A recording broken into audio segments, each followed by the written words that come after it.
All right, I'm really excited to bring this short game course to you guys. I had just recently someone reached out and said, Sam, you really don't have an elaborate short game course. And I was thinking about it, and I was really trying to decide if I really had a short game course. So I thought about it a bit, and I sat down and I just started writing it out. And I thought, what would I put in it if I had a short game course? And I thought, okay, well, I would simplify it to one swing motion that can create multiple shots. So we'll have two basic shots that you're going to learn, but one basic motion. And then I started thinking about just understanding how the club works and how to choose the right club for the right shot. And then I was thinking, well, yeah, but then you have to understand some baseline numbers, like how far does your 56-degree wedge carry on the basic kind of chip shot, and how far does it roll out, and how do you even get those baseline numbers? So I guess what I'm saying is I initially thought, well, it's just about practice, the short game, and then realized there are some mechanical things we can practice and definitely some club things we need to understand. And then simplifying our swing so that we know that we've got a chip shot swing we can count on and a pitch shot swing we can count on. So in this course, you're going to get over 20 videos, and we're going to go from, in the first module, just understanding kind of some setup keys and some sensations that we might want to have in order to produce consistent contact and consistent trajectories.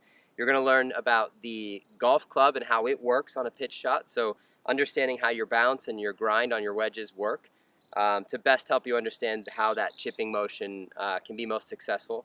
You're going to learn about how important it is to use the same ball each time that you play, practice, and work on your short game. And you're going to learn just some basic drills, some practice things you can do, and then how to create some baselines. So by baseline, I just mean if we understand that our sand wedge, let's just say it's our sand wedge, that flies about 50% of the distance that it goes. So let's say it flies 10 yards and rolls 10 yards on a standard pitch. If we know that, then every time we have a 20-yard pitch and we need to fly it about 10 yards, then we can kind of count on our sand wedge to be that go-to club. So once we know that, it's a baseline. It's not a guarantee, and there are a lot of different situations that are going to require us to adjust from that baseline, such as if it's a downhill pitch or it's into the grain, or if the greens are slow that day or they're really fast that day. But having that baseline is going to create some comfort and definitely will create some consistency. And then from there, you'll have some confidence that every time you've got this type of situation, you've got a club that you know the baseline for, and you can make minor adjustments off of that. So it's a pretty full course, a lot fuller than I thought it was going to be when I sat down and started getting into what this whole thing could be about.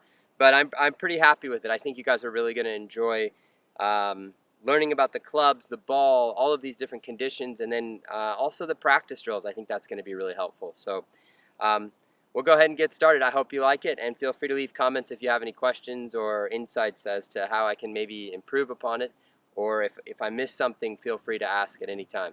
Thanks for watching.